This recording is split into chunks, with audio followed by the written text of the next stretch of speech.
안녕하십니까. 사랑하는 우리 시흥 건강한 교회 모든 성도님들에게 먼저 안부를 여쭈고 문안 인사를 합니다. 이렇게 인터넷으로 유튜브를 통하여 예배드리게 되면 어색하기도 하고 좀 아쉽고 안타깝기도 합니다. 그러나 우리 시흥 건강한 교회 권속들이 이번 코로나19 이 바이러스를 극복하는 데 좀 도움이 될 수 있기를, 멀리 떨어져서 서로 각자의 처소에서 말씀을 듣고 예배를 드리지만 그럼에도 은혜가 풍성히 넘치고 또 멀리 떨어져 있긴 하지만 서로 교제하고 서로를 위해 기도할 수 있는 그런 우리 시흥 건강한 교회 지체들이 될 수 있기를 주님으로 축원합니다. 이 시간 함께 보실 말씀은 구약성경 이사야서 55장 6절부터 11절까지의 말씀입니다. 이사야서 55장 6절에서 11절까지의 말씀. 제가 있는 성경은 구약성경 1035면에 있습니다.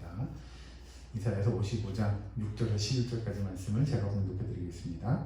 너희는 여호와를 만날 만한 때에 찾으라. 가까이 계실 때에 그를 부르라. 악인은 그의 길을, 불의한 자는 그의 생각을 버리고 여호와께로 돌아오라. 그리하면 그가 긍휼히 여기시리라. 우리 하나님께로 돌아오라. 그가 너그럽게 용서하시리라. 이는 내 생각이 너희의 생각과 다르며 내 길은 너희의 길과 다름이니라. 여호와의 말씀이니라.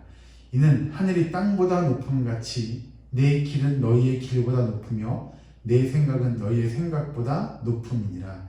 이는 비와 눈이 하늘로부터 내려서 그리로 되돌아가지 아니하고 땅을 적셔서 소출이 나게 하며 싹이 나게 하여 파종하는 자에게는 종자를 주며 먹는 자에게는 양식을 줌과 같이 내 입에서 나가는 말도 이와 같이 헛되이 내게로 되돌아오지 아니하고 나의 기뻐하는 뜻을 이루며 내가 보낸 일에 형통함이니라. 아멘. 오늘 이 시간에는 여호와의 계획과 하나님의 뜻이라는 제목으로 말씀을 증거하도록 하겠습니다. 얼마 전 언론에서 난리 났다는 표현이 좀 그렇지만 언론에서 대서특필했던 사건 중에 하나가 무엇이냐면 우리 영화 기생충이 오스카상을 받았던 사건이죠. 봉준호 감독이 만든 이 기생충이라는 영화에 보면 이런 대사가 등장합니다. 아들아, 너는 계획이 다 있구나 라고 합니다. 사실 어떻게 보면 굉장히 평범한 대사지요. 누구나 다 계획이 있고 또 계획대로 살아가고 싶어 하기도 하고요.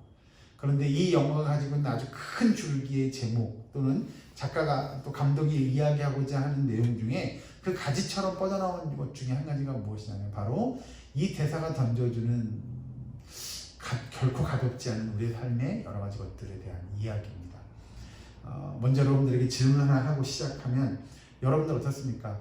여러분들은 여러분의 삶 속에서 아주 세밀한 계획, 촘촘한 계획을 가지고 살아가십니까?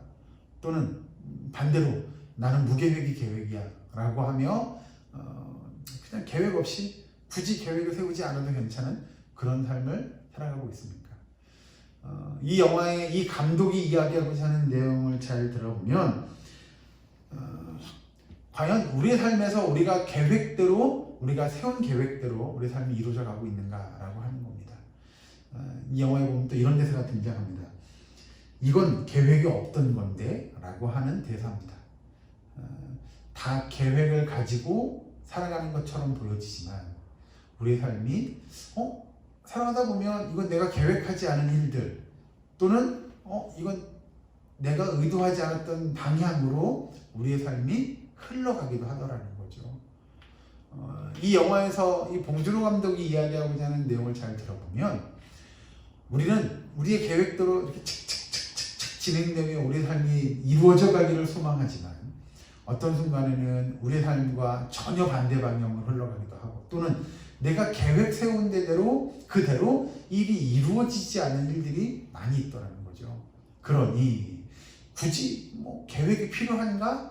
라고 하는 생각들을 어느 순간에 할 수도 있겠다는 겁니다.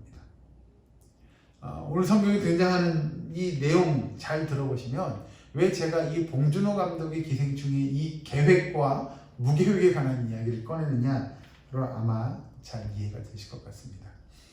하나님께서 이스라엘 백성들에게 하나님의 큰 계획, 하나님의 큰 뜻을 이루어가고자 하십니다.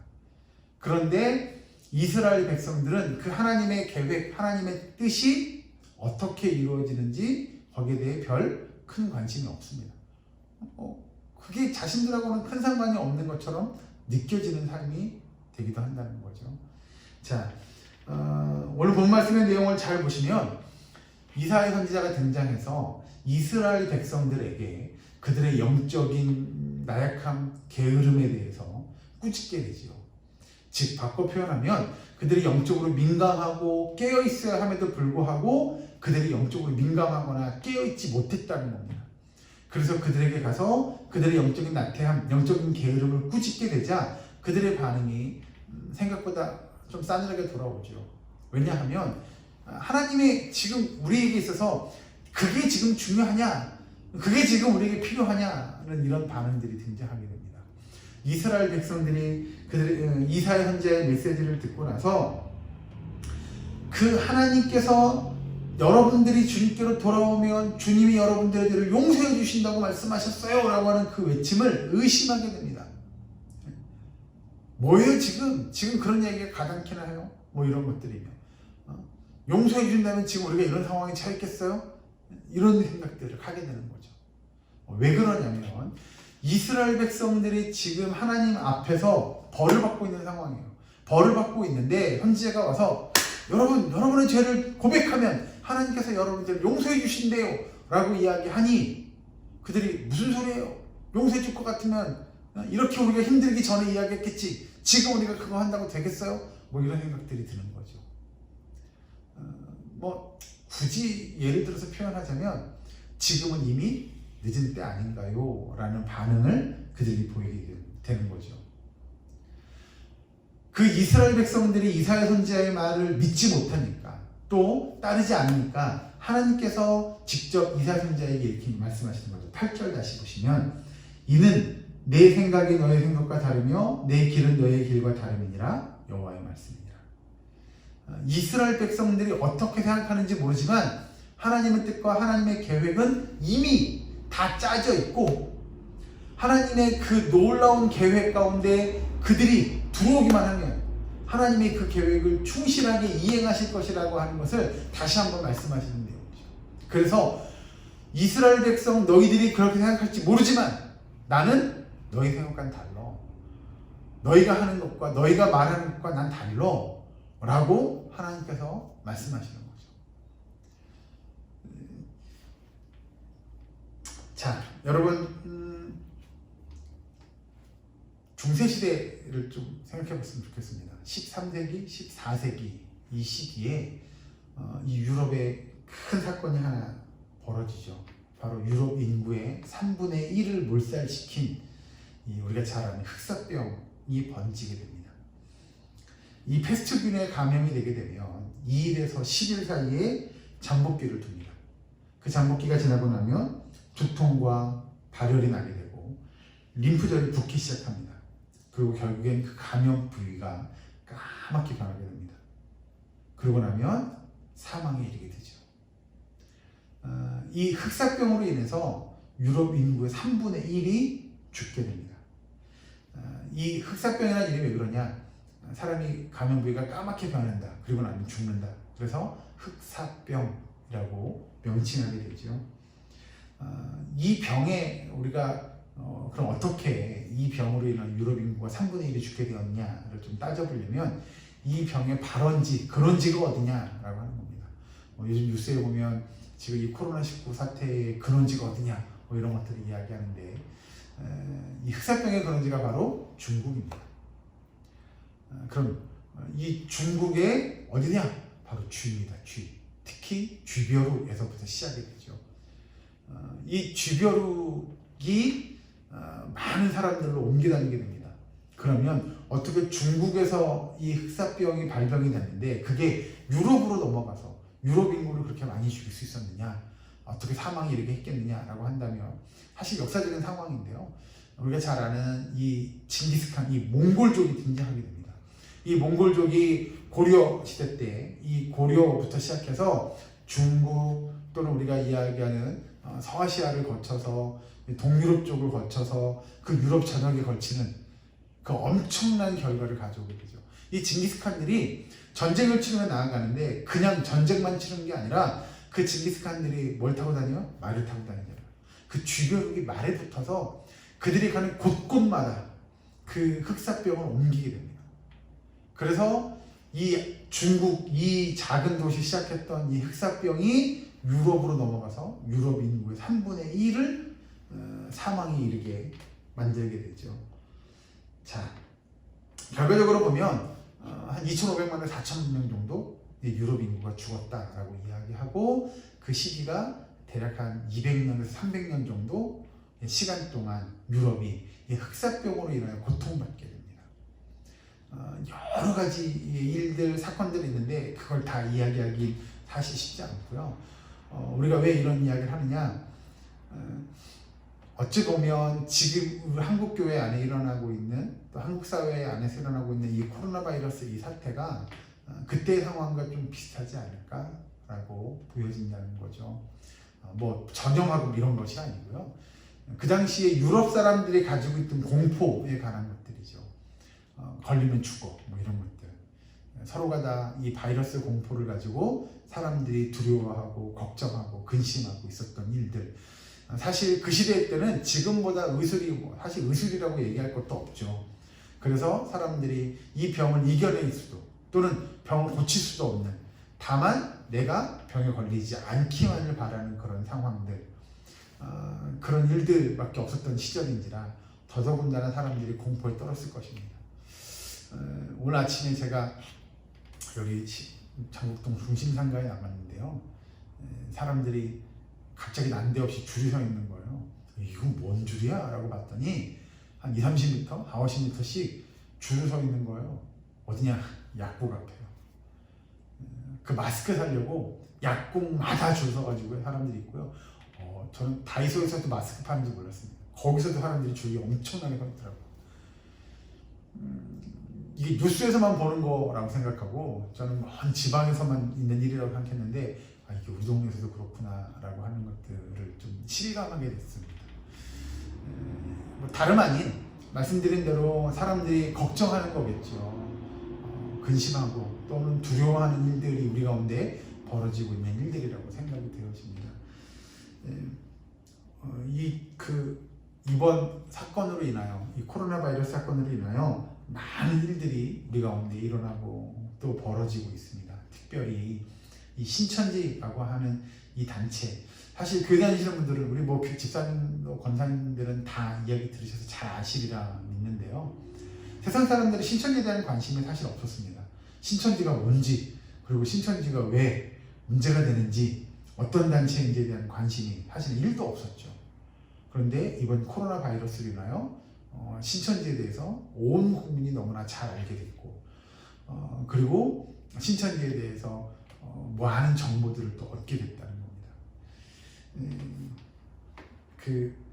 어떤 목사님이 예배 시간에 설교하면서 이번 코로나 바이러스가 하나님의 심판이다 라는 내용을 가지고 말씀을 전하셨다고 합니다. 그런데 공교롭게도 몇 주 후에 그 교인이 코로나 바이러스에 감염이 되고 그 교회가 폐쇄가 됐습니다. 이게 사실은 우리 뭐 기성교회라고 해서 피해갈 일은 아닌데도 불구하고 그러면 이것이 하나님의 심판이냐라고 과연 볼 수 있겠느냐라는 거죠. 그런 내용도 뿐만 아니라 세간에 이야기되어지는 것 중에 한 가지가 무엇이냐면 과연 교회가 이번 바이러스로 인하여 공예배를 쉬는 것이, 모여서 공예배를 드리지 않는 것이 과연 옳은 것인가 라고 하는 것에 대한 의문 또는 거기에 대한 문제제기를 하는 목사님들이 있습니다. 저는 또는 뭐 다른 분들은 그런 분들도 계시더라고요. 이번 일을 정치적인 프레임을 씌우는 거죠. 그런데 이것저것 다 차지하고 두 가지 시각으로 또 좀 이번 문제들을 바라보았으면 하는 생각이 있습니다. 첫 번째로 보면 이웃 사랑의 실천적인 관점에서 바라보았으면 합니다. 이것이 뭐 하나님의 심판이냐, 내지는 뭐 누구를 저주하기 위한 거냐? 아니요, 그런 거 말고요. 정말로 한국교회, 특별히 우리가 건전한 교회들이 왜 신천지 교회가 다른지를 나타내는 그런 방법, 그런 방편이 되었으면 한다는 거죠. 특별히 정말로 이 코로나 바이러스로 인하여 어떤 이들은 고통받고 또 두려워 떠는 이들에게 우리 교회가 또는 성도들이 다가가서 그들을 위로하고 그들과 함께하고 그들에게 정말 도움을 줄 수 있는 그런 실천적인 관점이 필요하다는 겁니다. 교회가 왜 예배를 안 드려? 모이지 않아? 뭐 이런 것보다는 정말 우리 교회들이 이번 코로나 바이러스를 극복하는 데 함께 동참하고 여러분들과 함께 하고 있어요. 여러분 힘냅시다 라고 하는 메시지를 전달하고 좀 보여줄 수 있는 그런 시간들이었으면 한다는 거죠. 모여서 예배를 드리는 거 물론 좋죠. 필요합니다. 그것이 안 필요하다는 것이 아니라 이번 기회를 통하여 지역사회를 섬기는 교회의 모습을 좀 나타낼 수 있는 그런 기회가 될 수 있지 않을까라고 합니다. 그래서 우리 교회가 신천지와 완전히 다르다라고 하는 것들을 좀 나타낼 수 있는 그런 시간들, 그런 차별성을 좀 보여줄 수 있었으면 한다는 것이죠. 두 번째로 보면 이 근본 사건을 통하여 우리 자신을 좀 돌아볼 수 있는 계기가 되었으면 합니다. 하나님의 심판론을 제기했던 그 목사님이 그 인터뷰 말미에 이렇게 이야기하는 내용을 읽었습니다. 이번 코로나19 사건은 우리에게 임한 주님의 심판이 아니라 돌이켜보고 회개할 수 있는 시간을 주신 것이라고 생각합니다. 회복을 위한 채찍이라고 생각하고 깊이 성찰하겠습니다. 라고 하고 인터뷰를 마감합니다.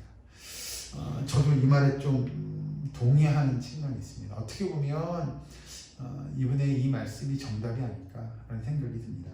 오늘날 우리의 삶을 좀 돌아보고 회개하는 그런 시간들이 우리에게 필요하지 않을까요? 누구를 탓하고 누구 때문에 뭐 이런 것보다는 내 삶을 좀 돌아보고 정말 내 삶이 하나님 보시기에 기뻐할 만한 그런 믿음의 삶이었느냐, 우리가 하나님의 말씀을 정말 믿고 신뢰하고 의지하는 삶을 살았느냐, 하나님의 말씀을 듣고 내가 순종하는 삶을 살았느냐 하는 것들을 좀 점검해 보았으면 합니다. 오늘 본문에 등장하는 말씀을 잘 보시면 하나님께서 이사 선지자를 통하여 하나님의 메시지를 분명히 전달합니다. 여러분, 하나님께로 돌아오십시오. 하나님이 여러분들의 죄를 용서해 주신다고 하셨습니다 라고 하는 그 외침에 이 이스라엘 백성들이 돌아왔느냐? 아니요, 그렇지 않았다는 겁니다.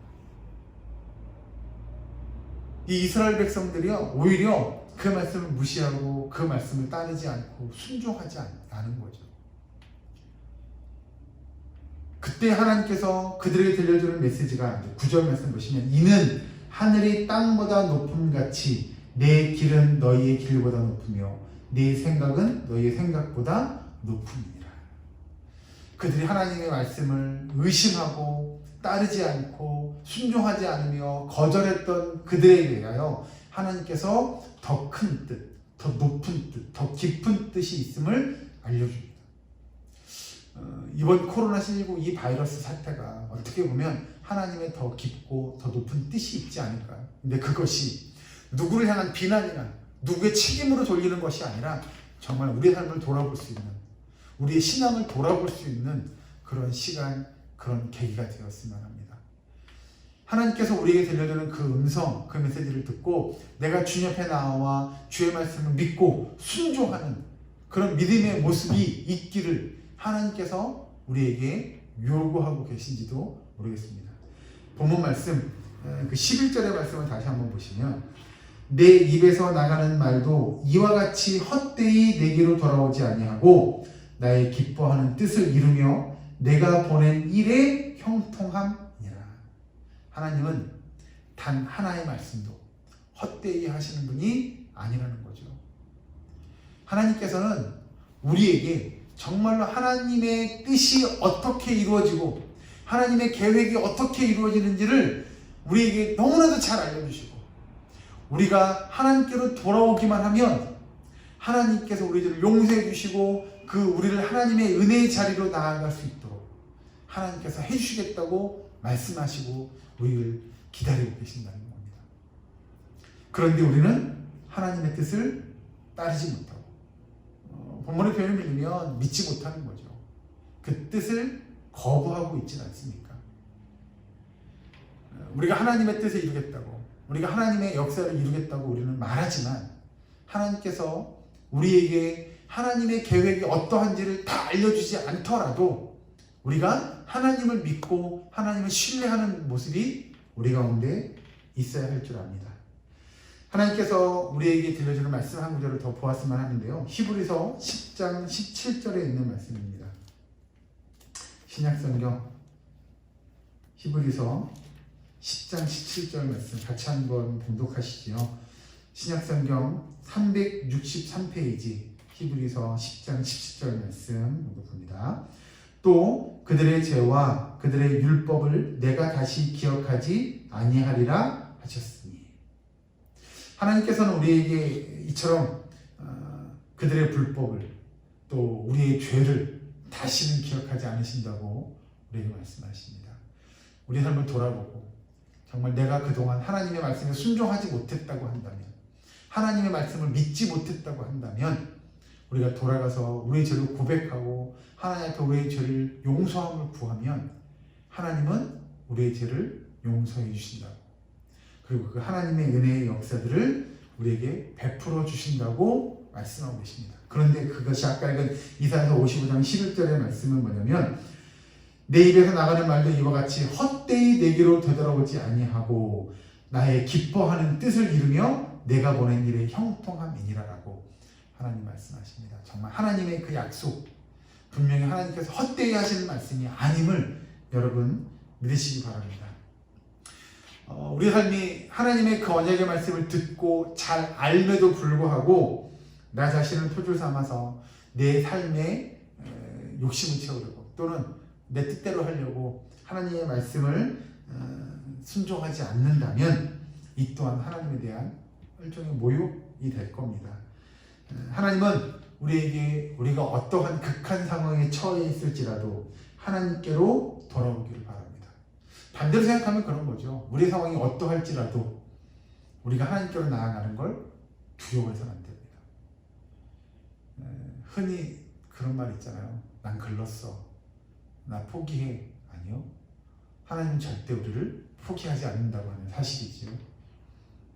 우리가 어떠한 상황에 어떠한 여건에 처해 있더라도 주님은 우리가 돌아오기를 바라신다고 하는 사실입니다. 주께로 돌아가서 주님께서 베푸시는 은혜의 역사를 경험할 수 있으면 우리가 더 이상 하나님께서 우리에게 바라시는 것이 없을 것 같습니다.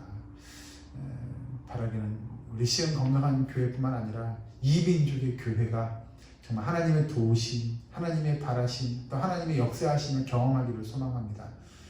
하나님의 계획, 하나님의 뜻을 우리가 깨닫고 그 계획과 그 뜻에 순종하고 하나님의 역사를 이루어가는 그런 믿음의 삶이 될 수 있기를 소망합니다. 우리 시흥 건강한 교회 모든 권속들 바라기는 이번 한 주간도 평안하시고 또 특별히 건강하시고 또 믿음 안에서 승리할 수 있는 저와 여러분의 한 주간이 될 수 있기를 주 이름으로 간절히 축원합니다. 기도하겠습니다. 사랑과 은혜 하나님 감사합니다. 하나님 이번 한 주간도 하나님의 도우심과 하나님의 역사하심이 우리 가운데 있기를 소망합니다. 아버지, 이 한국 교회가 참으로 어려운 상황 가운데 처해 있습니다.